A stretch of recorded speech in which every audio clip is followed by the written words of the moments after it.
Welcome to Creators Cafe. I'm your host, Jessica Payne. I'm a performer, performance coach, and multi-hyphenate creator. I'm going to be bringing you conversations with some of my favorite creators where we talk about the sublime and the specifics of the creative journey. So grab a drink, get cozy. Let's go. My guest, Paula Deming, is an actor, improviser, and creator based in Los Angeles. I first met Paula when we worked together on the audio series Deck the Halls with Matrimony, which she starred in. It's very cute and very seasonal if you want to listen to something to get you in the mood for the season. Paula has since then become internet famous as a host in the board game world. Paula makes board game comedy videos on YouTube in her series Things Get Dicey. Her YouTube channel also features playthroughs, silly strategy videos, and the occasional top 10 list. She's also on Twitch and was recently featured at TwitchCon, and she's a cast member of the Golden Geek winning podcast This Game is Broken. She talks about games on Watch It Played and Game Night Picks, and plays ttRPGs with channels like Good Times Society, Glass Cannon Network, and Push the Roll. Paula is a fantastic, funny, sweet, adorable friend of mine, and I can't wait for you to listen to this conversation. All right. Hello, and welcome to Creators Cafe, Paula Deming. Hello, Yay! and cheers. Yeah. Cheers, cheers. Yay! I should have kept the drink I had before this, which was in an actual mug. I swapped to water right before this. I was drinking tea. And before that, it was coffee. And then I thought, you know what? I don't need any more caffeine. Let's switch. I like that you're like going gently into your day. Yeah. Absolutely. So you're drinking the bubbly water. What flavor is your choice? This is, of course, the best one. Everyone agrees. The pamplemousse. Yes. The grapefruit LaCroix is how I'll say it. So, yeah, it's a good one. And before that, it was an Earl Grey tea. And before that, it was a coffee with whole milk in it because I'm out of oat milk and I miss having my oat milk and I want to just pour out the milk I have and just get oat milk. But people don't need to know that. That's Creators Cafe. We care deeply about beverages. We respect the beverages and strong taste. They are important. We need them to fuel us. Yes. I am drinking, most of the time I go get one, but my apartment had flooded. Our internet was out. We had a lot of, everything's fine, but there was a lot of little details to kind of sort back out. And so this is a homemade coffee, but with sight glass coffee from, it's in Hollywood, right at the edge of West Hollywood on Fairfax. It's a local roaster, and it is delicious. It's so good. Nice. Okay. Good to know. Yeah. It's like a lovely place to work too, but so many people work there. On a normal work day, you can't get a spot, like so I just drink their coffee. Yeah. Yeah. Get it to go. So good. Yep. Okay, so Paula, I know you as an actor, as a producer, as a creative of so many kinds, and as a lovely, wonderful friend who is always just such a ray of light and positivity, but also realness. And I just adore you. What a nice thing to say. Oh my gosh. Well, the feeling's mutual. It's all true. The feeling's super mutual. All true. Thank you. It's funny because I think when we come into somebody's life, there's a little bit of the like, that's how I think of this person. And we don't always evolve over time or update kind of the mental files to reflect the present. So I know you as an actor. I know you as a producer. I know you as somebody that was who's really funny and good at improv and has like this bright personality that you just use across a lot of platforms. But now that you've done so many things, when you think about yourself as a creative, what do you kind of identify as and how do you think about yourself? Yeah, that's such a good question. I actually think I still feel like a lot of those things that you've just named. You know, I think I view myself as a performer with an eye for comedy or a comedic bent. And then second to that, like a gamer. would be the next way I think of myself, and that is probably because right now so much of my performance is in the gaming space. And so I am performing playing games a lot these days. So yeah, a comedic performer who games and self-produces many things. Yes, definitely. And we're going to get deep into all of that soon. So I know you as an actor because we worked on the project Deck the Halls with Matrimony. Yeah. And you were the romantic lead, but also the producer. And I just want Hallmark and everyone to hire you as like adorable rom-com lead because you were just like built for this. It would be so good if that kind of traditional line of acting and performance that I thought would be possible in my life, if that door ever opened, shoot, I would sure say yes to it. I'm going to pitch that I think we should do like a mini series on one of your channels where we just write like mini rom-coms for you in the gaming world. Oh my gosh. Because I think you should be the rom-com ingenue of the gaming world. That is such a fun idea. I'm literally your antagonist or co-writer or whatever you want, or just happily watch and be your audience. But I think you've developed such a following and such a niche and such a cool tone for yourself that like you have your platform. Like just do what you want to do. Yeah. Well, that's the question always, right? I am literally taking a note about this idea. Mini series of rom-com gaming videos. I sort of did one back in the day that was like a play on I called it Play Anything because I was supposed to be a pun for Say Anything. But it was about like your first love with a board game that you fell in love with when you first the way you are when you first get into a hobby, and then as time goes on, is your relationship with the thing that got you into that hobby still the same. And so we kind of mapped all of that onto like rom-com tropes, which was very fun. You say like, I do want to say I saw that video and it was adorable. And it also was oddly lined up with like I had done a short film in grad school where my character fell in love with a trash can and we went through the same arc. It Perfect. was hilarious to me because we were just like checking the boxes of the same thing, but yours was now with they're looking at the clouds. A much nicer love interest. Mine was a garbage can. Well, you know, we all have those garbage can love interests in our lives, though, you know, so. It makes you appreciate it when you get the real one. Yeah, right? For real. But yeah, you had brought up, you know, I kind of have my platform. I can just kind of do whatever I want on it. Mm-hmm. And that is always the question, actually. Can I? Sure.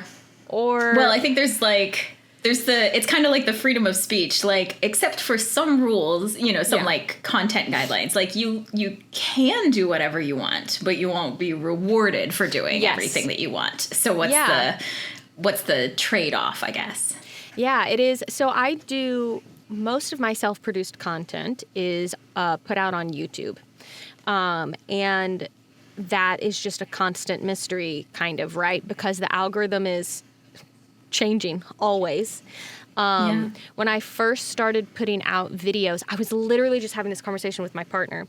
When I first, maybe I'm jumping ahead, but I'm just going to say what came to top of mind. Jump in. I love it. When I first started putting out videos 6 years ago, vertical content wasn't really a thing. I think Vine maybe still existed, but TikTok wasn't really a thing at that point. Instagram wasn't even doing stories yet, you know, so short form content was still like the thing for YouTube. And I was like, great, I want to do sketch comedy videos about this particular hobby that I'm a part of, board games. And I want them to be as quick as possible, you know, like the shorter the better. As short as they need to be. Sometimes they need to be longer, right? You have to kind of find the right length for each thing. But like, I think some of my first videos were like, I was like, man, if I can get this under 2 minutes, great. But they're all horizontal. And that worked great. But now, 6 years later, short form content is often done vertical content as part of YouTube Shorts, a YouTube Short can go up to 3 minutes.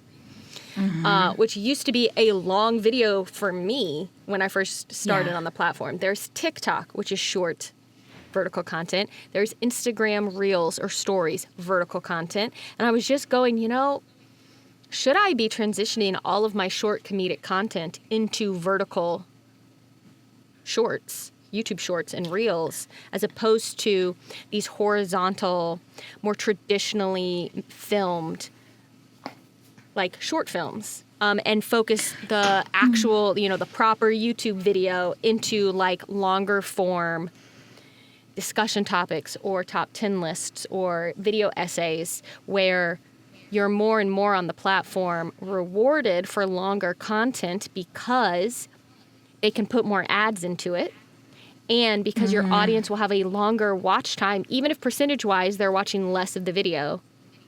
It's a longer watch time, so YouTube goes, oh, people like this because they're watching it longer than they watch your normal videos, even though your normal videos are only 3 minutes long.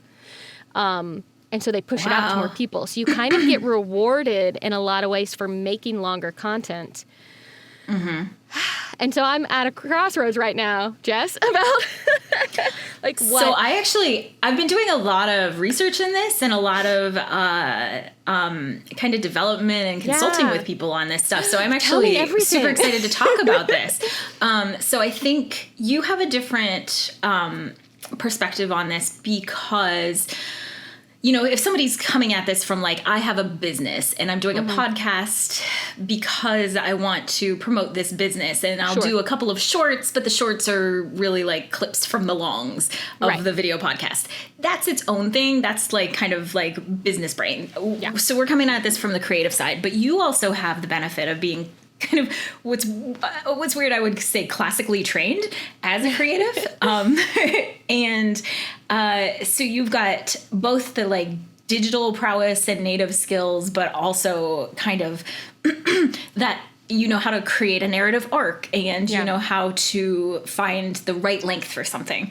Because you as a creator have made things that are like about 3 minutes long and it already exists. Actually, what I would say for you is just experiment with re-editing those to the vertical format and seeing if that picks up because you have like such a body of work. You could re-edit and it doesn't even have to be perfect, right? You can just kind of put a vertical filter on, make sure you're like tracking kind of like yourself. Pan and scan, Exactly. And do your best and see if that gets any traction. My light is really excited about this story. It's like, yes, girl. It's blinking on and off. And just see if that's something that your audience responds to at all, or if it gets traction on its own, because you already have an existing audience base and you could turn that, I mean, it would be work, but you could put those out pretty consistently for a month or two, and see who responds to what.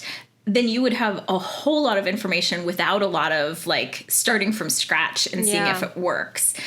It's also, there's a little bit of the like ride the wave of the industry, and our industry right now is so hot on verticals. I kind of think you're not in a bad position to be ready to pitch somebody your vertical series. And that you kind of already have an audience, so you could have like a proof of concept where you do 5 or ideally 10 episodes that somebody could see like, oh, this is working really well. Let's go ahead and like make this a full series and produce it. Yeah. That's really interesting. I had just been thinking like, oh, maybe I should, at least with my new videos, I really should start doing at least vertical clips out of them to share on these platforms, and finding the energy to do it. But truly, I mean, like you said, it's not that it's no work, but going back to old videos and kind of doing a quick and dirty re-edit. Let's say I spend a week doing that and I get it done for everything. That is still significantly less work than it would be to make a new video. Yes. To make it vertically, and because that's going to take the time to write it, the time to film it, yes. the time to edit it, the time, and that is not the kind of content I make. Tends to be a bit more produced. Not all of it. I do some stuff that's a little more like YouTube-y, where you just like, here I am sat in front of my wall talking about something, but that's also not what those things are great for driving views and influx of subscribers, honestly. But I want to be making interesting, more cinematic, fun, comedic content and commentary. That's why I started doing it. Yeah. And why not try? Yeah, it's such a tricky balance to find of like, you don't want to be chasing the algorithm because you will burn out. You see it happen. You know, all these big YouTubers who then will be like, I'm quitting YouTube. And they talk about how they've actually been in debt for the last 5 years and they can't do this anymore. It's too much. They can never take any time off because they're constantly, if I don't do this thing and I don't do it on this schedule, I lose views, I lose subs, I can't do it. That's too much. But also, if you do just the inconsistent upload of thing that is just at your whim, that's not gonna maybe you have to figure out what's fulfilling for you, but like that's not gonna like grow your channel either.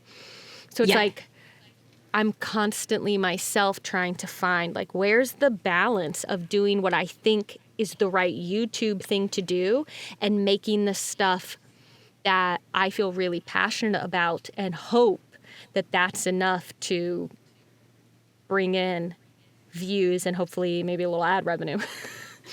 Yeah, absolutely. I know a lot of just productions and commercials and everybody is also doing like a dual shot. So you're like shooting for both simultaneously, which as an independent creator is like, well, what does that mean? But I could see you just shooting it with an eye that, if you're able to track yourself, it basically, from what I've found, is it mostly just takes away extreme close-ups. Because then that would be like, you would just have like an eye and half a nose in the vertical format. So it does pull you away a little bit, but for any stories that makes sense for, I think because you often have a game, honestly, it's often you and a game in front of you. So I think that's actually more suited for vertical than a lot of people's content is. Yeah, that's a good point. Okay, things to think about. And I think it's more like, there's like you don't want to be a slave to the algorithm, and you do want to acknowledge like giant industry trends. And this is kind of where so many people's attention is right now. That's something to think about for sure. Yeah, definitely. And because you've got so much content that you could repurpose, I think the cost of entry is just so much lower for you than most people. Yeah, it's a really good point, thinking about going back and doing things, because even if I'm like, oh, my current subscribers have already seen all those videos, some of them haven't. There are videos that I know, like, just because you subscribe to a channel doesn't mean you've seen everything they put out 4 years ago, Right. And it could help bring the attention of some things to people who haven't seen it yet, subscriber or not. And I know some people kind of benefit from, even if you just have kind of one channel, you also have like, kind of containers within that of like, this is my series of vertical videos from this. But then you could also, like, if you, I don't know about the, like, with rights and how you have filmed things and how it would work. But like, if you're doing a live gameplay, is there an amount of time later that you could repost that to YouTube and have that, like, you've got a 3-hour game that if somebody didn't catch, they could watch it on Twitch, but they also could maybe then find it on YouTube if they don't really, if they're not a Twitch person. And that's not like, maybe that's a separate feed kind of, or that's delineated somehow. So people aren't just like, wait, I thought this was going to be 3 minutes long and it's 3 hours long. Yeah. Well, that's the one there's thing. A little bit of that. A lot of people do make a second channel for content they want to do that is just a little bit different from what their first channel is known for. And there's some different kind of schools of thought on this, but the one you hear people the most say is like really niche down. niche down. You know, the more your audience, when they see your channel, they need to know what they're going to get from it. And a lot of the more variety-driven channels are channels who've just been around for longer. And so that some people would say, yeah, take all of your gameplay throughs from Twitch and put them on a totally different channel. They're there, you could grow that, but that way they don't kind of water down what your audience is on your sketch comedy channel to see. Now, have I done that? No, I have a mix. I have a mix of things on my channel. Yep. And I'm actually, one of the things I want to do in 2026 is focus more on being a genuine variety channel. That's and cool. Still within my niche of gaming, tabletop gaming, board games, and ttRPGs, but be a place where people know what they're coming for is entertainment about gaming. It might be short sketch comedy videos. It might be something that's more informational, but with my comedic sense applied to it. It might be a gameplay through. It might be, you know, and I want to kind of experiment with that and see if I can make that work within kind of the niche that I am already in. I think because your voice is so consistent, even in your narrative content, like you play very different characters and they all feel like fun and real, but they also all feel like you. Yeah. I find that you are the connective thread for me, and that's enough. Yeah. That's okay. That's nice. That's nice of you to say. Yeah. Yeah. And like, I don't know if there's a way to like delineate the series if you're, you know, I do think that like 3 minutes versus 3 hours is a challenge, but I do like the overall variety in your niche makes a lot of sense to me. And if somebody likes you, they're going to like your stuff. Yeah. So. Well, some of it is I can organize it at least into like playlists on the YouTube channel page. And then I try to also like make it clear from thumbnails and video titles what people are going to, when they see it, before they click on it, hopefully they know this is a top 10 list. This is a sketch comedy video. This is a gameplay through. And hopefully they can tell based on the image and the title of it so they can make choices on that. What are your yeah, totally. What are your kind of best practices in your brain now that you've been doing this for 6 years for creating those thumbnails and titles? What do you do? What do you not do? This is always evolving too for me. It's trying to figure out. I have actually been thinking like, oh, should I go back and remake all my old thumbnails? But okay, so for my sketch comedy videos, I put my logo, the series logo, which is called Things Get Dicey. And I just did a rebrand this year. So some of them have the old logo and some of them have the new logo. But I put the logo on there to hope to key people's brains in like, oh, this is comedy. This is Things Get Dicey. And then I try to always show my face.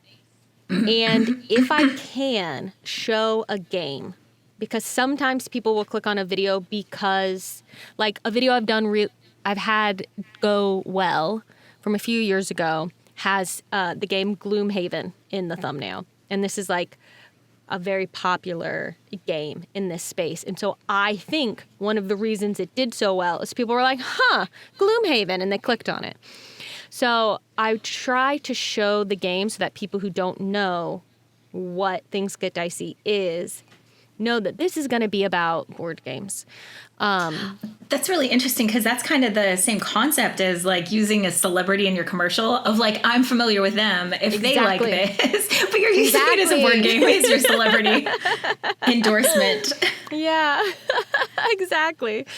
And then for like top 10 lists and things like that, again, I try to I show my face. I don't think I have any thumbnail that doesn't have my face on it. That's smart because you are the through line. That's really smart. And I try to have either an interesting looking facial expression or like a nice fun looking one. I try not to go to, like YouTuber like overreacting thumbnail face. You know what I'm talking about? Like, where they're like this. Yeah. You're like fun mugging posing. You're not like, hey, YouTube. Yeah, like it's your girl. That is which is fine, but effective for some people, but off-putting for many. Yeah. And then, try to, every time I make a thumbnail, I feel like I'm trying something new to try and like figure it out. Sometimes I'm like, oh, it's a top 10 list. Just put the text of like what the list is about. But then sometimes I'm like, should I put images of the games I'm going to be talking about on it so that people will see, oh, she's going to talk about this game, I'll click on it? Or is it more of a curiosity gap if they don't know any of the games I'm talking about? And it's funny, I just put out a top 10 list where about board games I recommend to take to your family gathering. And because I was like, okay, it's right around the holidays. Yeah. This is information that I think people would actually be interested in. And I did one of the things, YouTube will now let you do title and thumbnail tests. So I made 3 thumbnails and 3 video titles.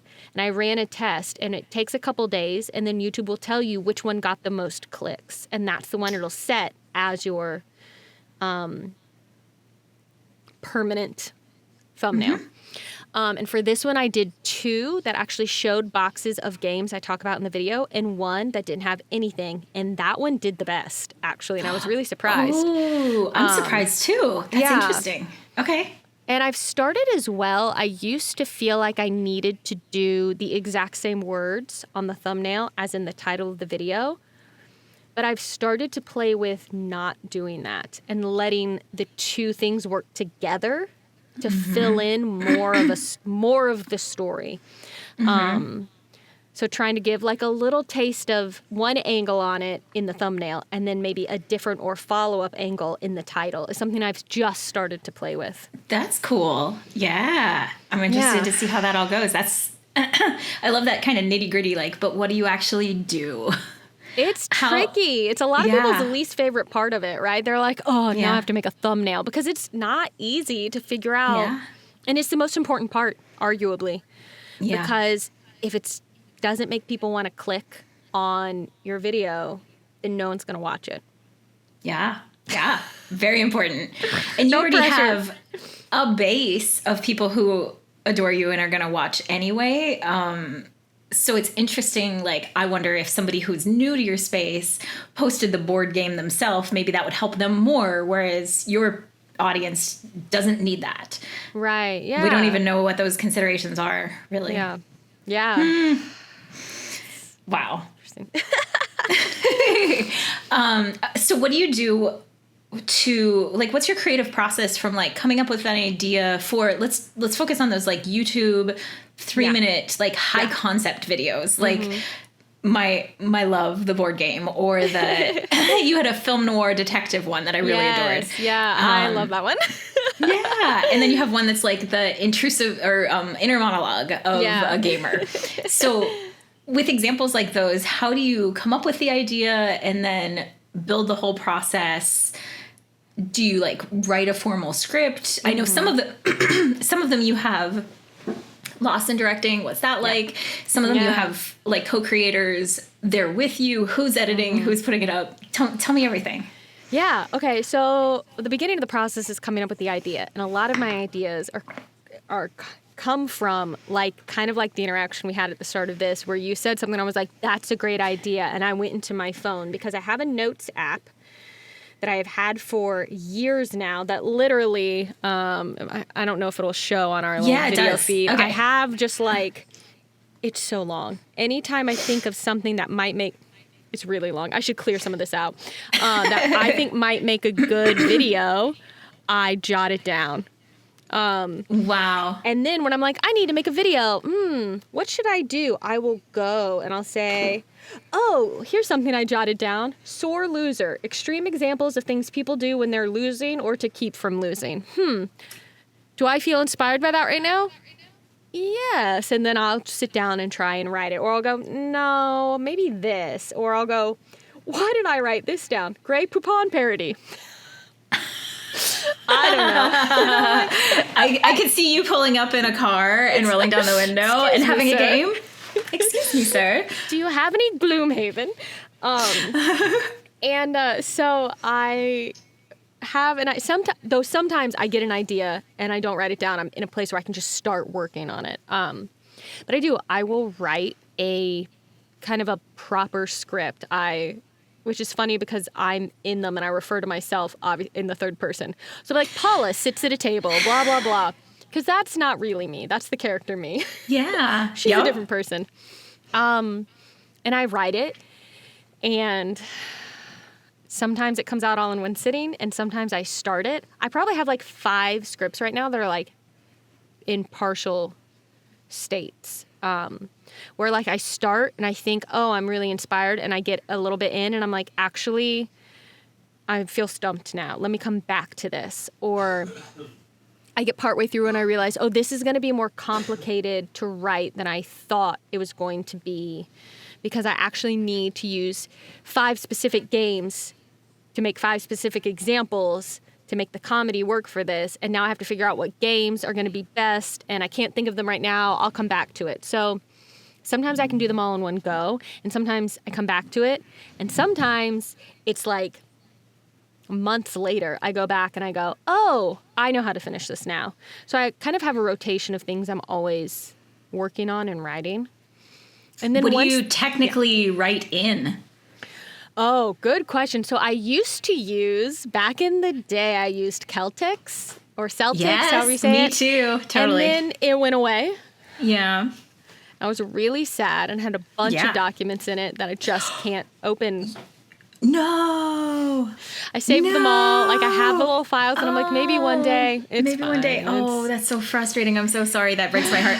It was not a fun. Because then for a long time, I was using, like, the version on my Mac that still works. And then it just... And then goodbye. That only lasts for so long.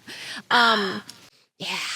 But so now I use a mix of things. Sometimes I use a online tool in the browser called Studio Binder that I will use because it'll do script formatting for you. But sometimes that gets a little weird of like how many documents or projects it allow you to have without like paying more money for it.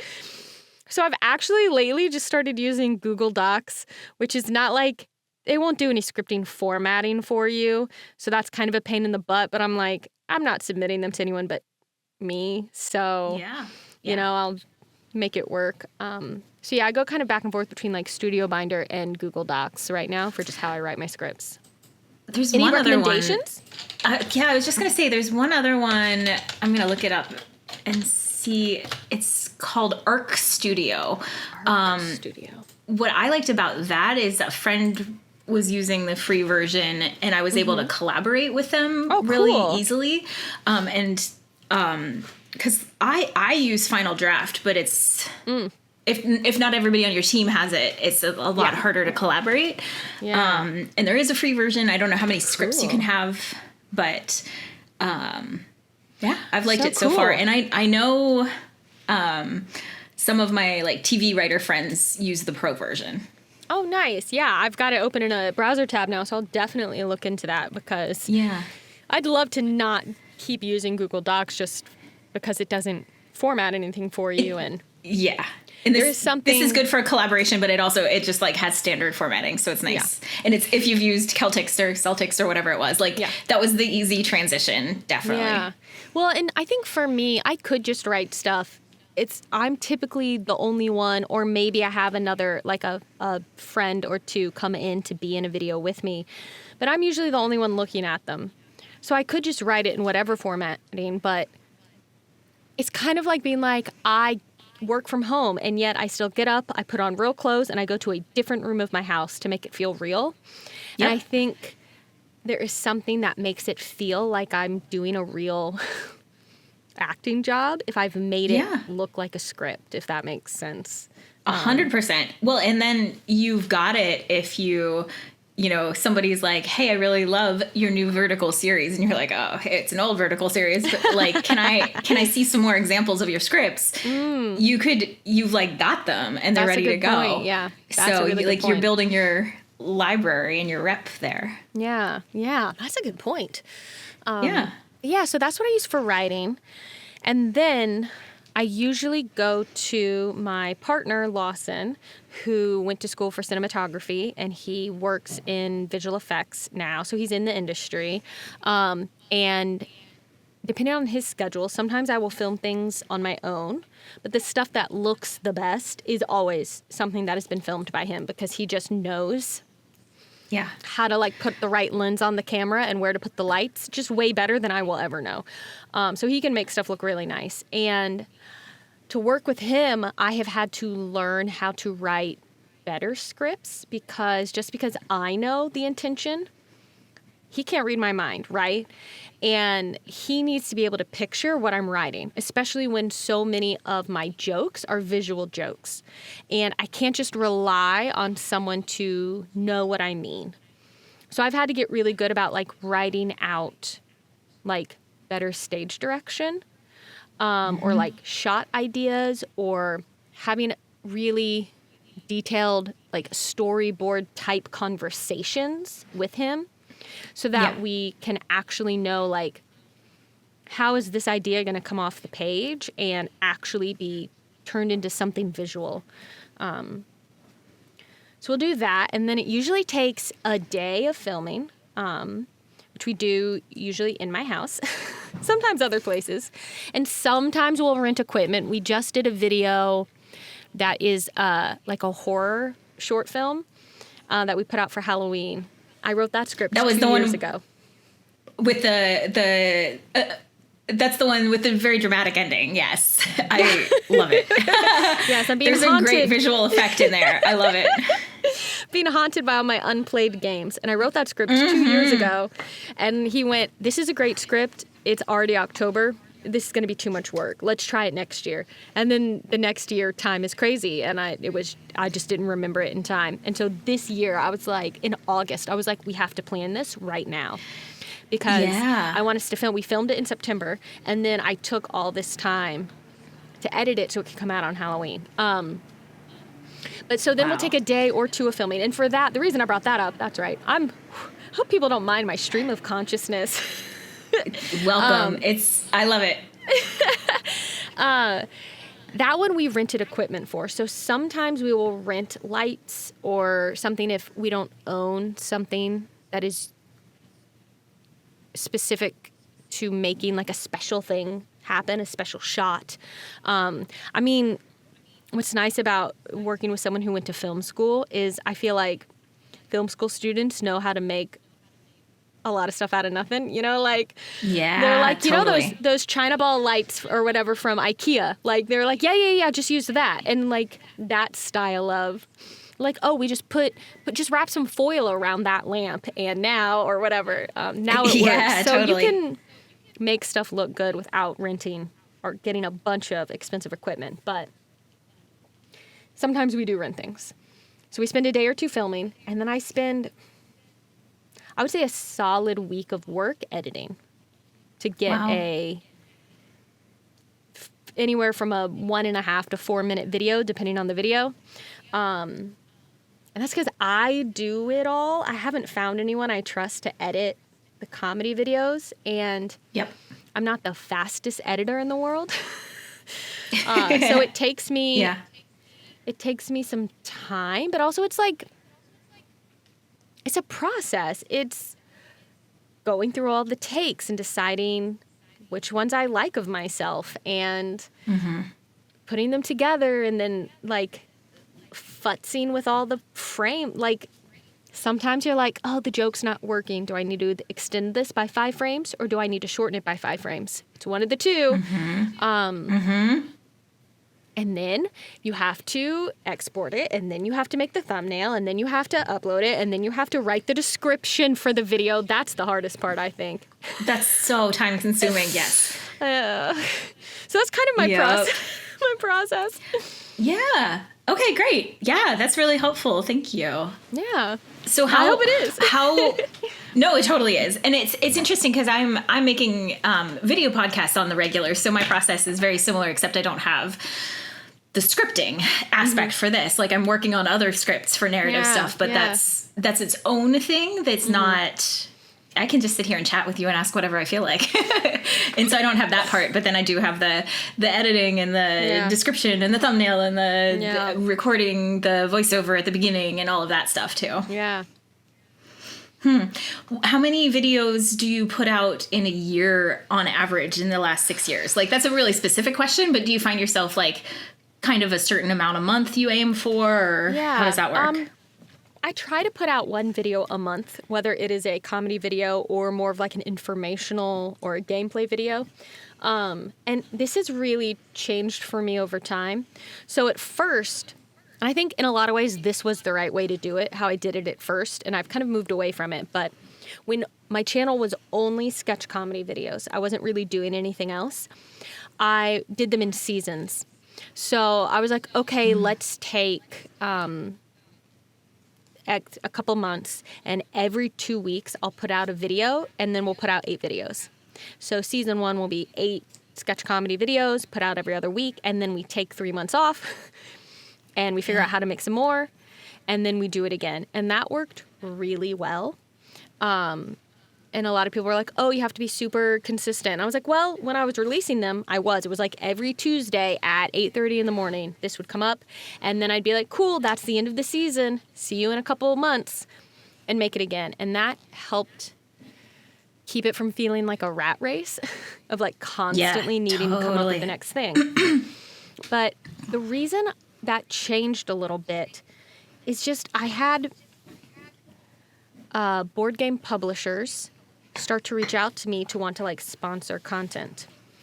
And it's hard to say no to someone wanting to give you money to make a thing. And when I was doing them as like seasons, there was just a lot less flexibility to be able to say yes to some of those things.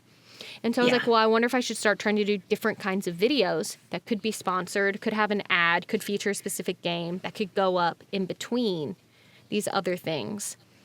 So then I was like, well, maybe I should just aim at trying to put out like one sketch a month, every month, and, you know, fill in some of these other things for sponsors. And that's sort of still what I'm operating under. I try to put out at least one thing a month, but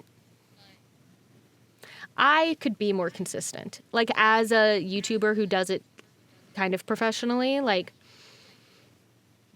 I could be more consistent with my uploads for sure. I just put out my 200th video, though. Whoa! 200. Congratulations. Some That's of those are huge. Like, thanks. I was like, wow. Some of those are like YouTube shorts and live streams. I occasionally will do a live stream on YouTube and other things.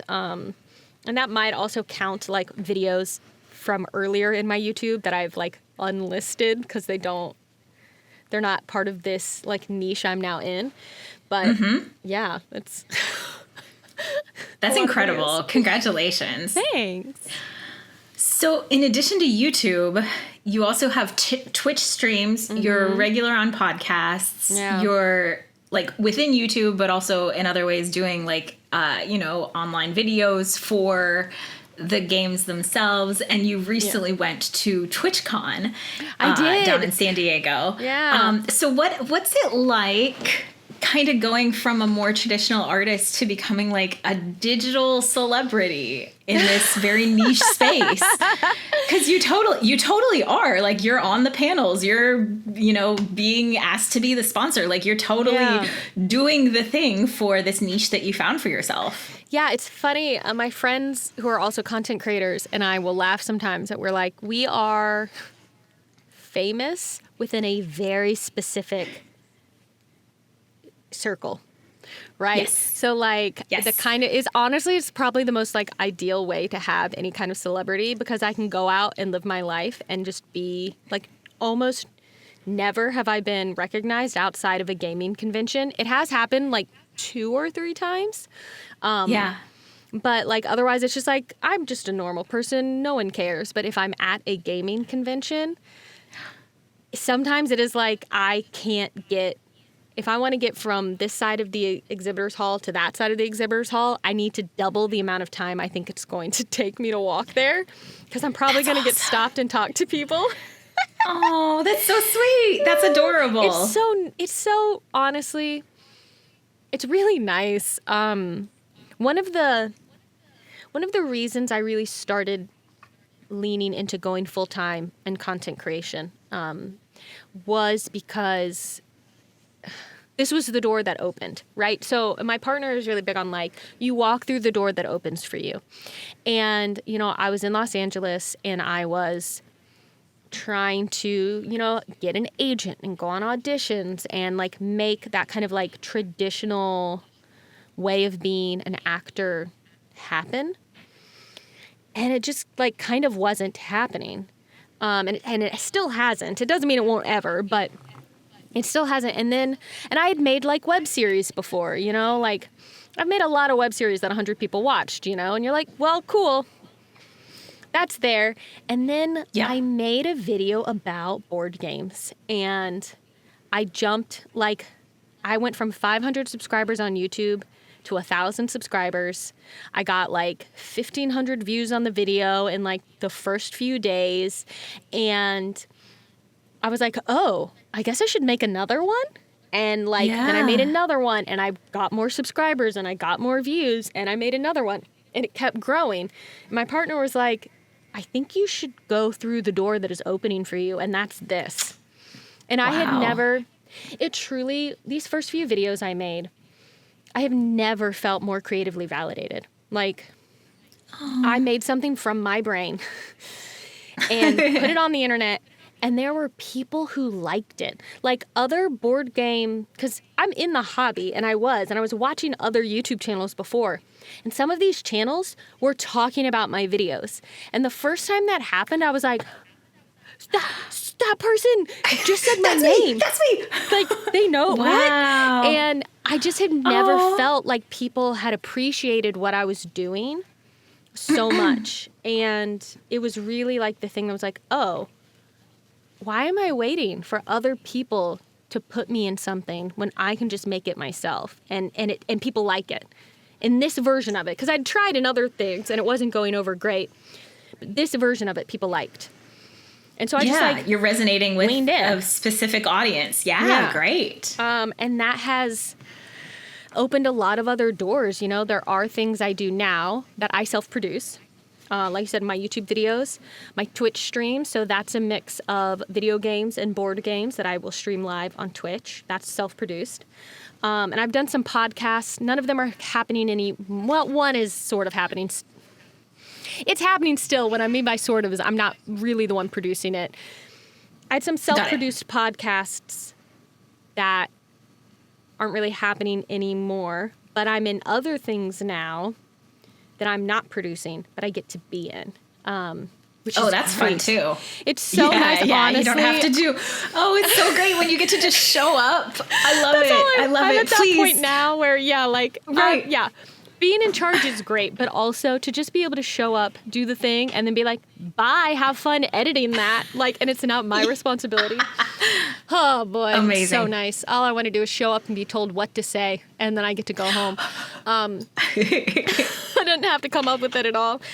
And so those doors started to open. So, you know, I'm now in other people's gaming videos. You know, I get to be a guest on other people's channels and show up for them. I get to play D&D and other tabletop RPGs for other shows and for an audience. And I get to perform in that way. It's the most... Being in tabletop RPG actual plays is one of the most creatively fulfilling things because it's so much like acting. It's just acting, just with dice rolls that govern kind of the rules of what's happening. But otherwise, you're improvising all these role play moments. And for people who don't know what that is, because most people don't. So if you've ever heard of like Critical Role or Dimension 20, it's that. If you haven't heard of that, that's fine. Many people have not. Again, we're celebrities within a very small circle of people. Super niche. So it's people who are playing games like Dungeons and Dragons, where you have a game master who's running a story for you, and you have characters with stats, and you roll dice to see how well you perform those stats, and you role play different narrative scenes with each other. And there are people who do that. So ttRPG is tabletop role-playing game. Yes. Mm-hmm. Yep. And so an actual play is doing that for an audience. So you do it more as a performance. You're still playing the game, but it's a heavy performance focus. And that is such a neat world. I love it. It's so fun because it's the most like acting of everything I do. Yeah, absolutely. Yeah, but that's all freelance. And so really, I'm a self-employed freelancer, and I'm the worst boss I've ever had because I don't give myself a day off. I make myself work overtime. Yeah. Yeah. And I'm constantly trying to balance, like, saying yes to work from other people that will pay me and also trying to do the work I want to do that maybe no one but, like, my Patreon supporters are paying for. Or maybe nobody's paying for it, but it's something that I find fulfilling or is the thing that gets me more of the freelance work, if that makes sense. Sure. Yeah, absolutely. Because you've kind of built this core narrative identity with the Things Get Dicey that is kind of what you're known for, what you're famous for. Yeah. And then all the opportunities that spring up out of that exist because that core still exists. And so you still need to nurture that core. Exactly. Yes. Yeah. Yeah. Right. And I think it's when people like lose the core of why they started that their audience really maybe eventually steps away because they feel like, well, I came because you do this. And so even if that thing isn't paying, it's still valuable because it's allowing all the other things to exist. Exactly. That is that non-paying thing is what gives me the marketability to be able to secure the actually paying things. Yeah. Well, and honestly, the expertise and the audience base and all of the work that you've put into it. So from like a creative input, as a creative business, so you've got like the core Things Get Dicey, and then you get sponsors for creative other videos. Do you have other income streams as a creative? Is that something you're willing to talk about? Yeah, because for sure. I think this is a space a lot of people are interested in, but don't know what that could even look like. Yeah. So I get some money from like YouTube ad revenue for my videos, again, because they're so short that most of them only get ads at the beginning or the end. They don't get them in the middle. And so my YouTube ad revenue is very small. So if you want to make money on YouTube, you need to have longer videos that mid-roll ads can play in. And then my next biggest source for my self-produced content is sponsorships. So I take sponsorships for live streams of games. So I will be sponsored to play a board game on a live stream, or sometimes to do an ad read in one of my comedy videos. I might do an ad read over the credits, and I will obviously charge money for that. And then sometimes I will do sponsored edited playthroughs. So like I gather up some friends and we film ourselves playing the game and I edit it down so it's fun to watch, and then I'll get paid for that. Okay. Outside of that, I do a lot of supplementing with that other freelance work. So the podcasts that I'm on, like the ttRPG actual play shows I'm on, will pay me for my time to do that. So I get a little bit of money there. And then when I make an appearance on someone else's channel, I usually, depending on what the channel is, if they're a small channel, they're not paying me. Like, I wouldn't expect them to pay me. But if they're a bigger channel and they're being sponsored, I expect a little like, of that, right? Like, share the wealth. Share the wealth when there is wealth to share. Yeah, if you're being paid for this video I'm going to also be in, like, I'm helping you with that. So I get a little money there, and I have started doing some other things where I'm like writing videos for other channels occasionally. Oh, smart. I've been getting paid to do that. So it's really very much that freelancer thing where you're like organizing all my like 1099s for taxes. It's so many because I am just like getting money wherever I can to supplement the things that I'm doing. Absolutely. Yeah. I mean, you're a real creative who's just in the thick of doing it and making it work. Yeah. And that's what it looks like. Yeah. And sometimes it's tricky because someone wants to hire me to do a thing and I'm like, oh, but if I say yes to this, it means I won't have time to make the video I wanted to make. Right. And I have to figure out on a case-by-case basis, like, is that worth it? And that's always a hard choice. Right. And for anyone, it probably is. But if you only ever did that, then the core of what made this all possible goes away. So you can't always just say yes. Yeah. Yeah. Oh, it's a lovely problem, but a problem nonetheless. Yeah. Yeah. It's tricky. Wow. Okay. Well, this was so much. This is awesome. I want to ask you for a creator's challenge for my audience.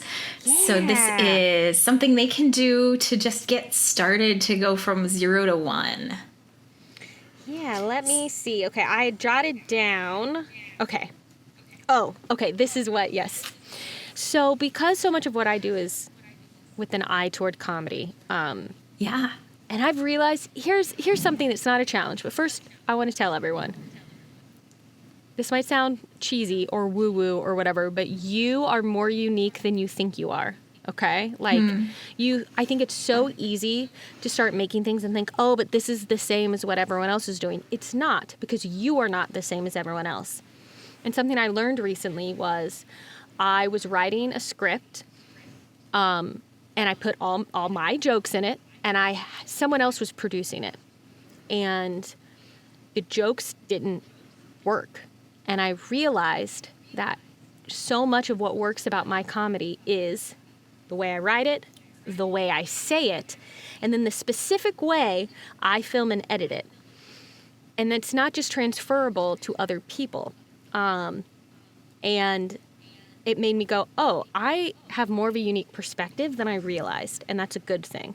So everyone else should realize that about themselves. Okay, so I will use that to segue into my challenge is for you to think of a joke or something that you think is funny, and then I want you to figure out why you think it's funny. This is the key to being able to repeat the joke, right? Because if you don't know why it's funny, you won't be able to improve on it. You'll say it multiple times and it'll be the same and it'll get stale. So once you know why, really analyze it, pick it apart in a way that like almost could ruin the joke because you've explained it now, but you need to understand it at that core level. Then once you know why you think it's funny, I think you should write a short scene, and I want you to make that joke 3 times. And each time you need to kind of heighten the joke. So it becomes slightly different or more exaggerated. Or you might heighten by like making it more and more like mundane every time. But it needs to escalate one way or the other. And you can do that if you know why it was funny in the first place. And you'll know why it's funny to you. That's all that matters. Why do you think it's funny? Because that's what you can then play on. And you have written yourself a sketch comedy. A sketch, you've done it. Excellent. So, that's if so you want to great. get funnier, I think some people just assume that they're not funny, but it's totally a learnable skill. Absolutely, but absolutely. Everybody also has a very different humor and different taste, so that's a really good way to build while still making it within your own taste. Yeah. That's great. And you can take it if you're like, but I don't do comedy videos, but I do essays or I do a conversational something. Okay. Well, now you can sprinkle that within your informational video. Or maybe you make a little joke at the beginning. Midway through, you make that joke again, but applied slightly differently. And then at the end of the video, you call it back one more time. And like, people are gonna love it. They're gonna be like, oh, that's like what they said there. And it keeps people engaged. It absolutely can apply, I think, to any style of video. I think you do a really great job of that. That's perfect. You do a really great job of that in your video on the inner monologue because you bring it back. You escalate and bring it back with the analysis paralysis is your recurring joke. Yeah. And it's the one that escalates to the end. So that's just like a really excellent example of how somebody could apply that within a broader creative work. I love it. I love it. I love it. Yeah.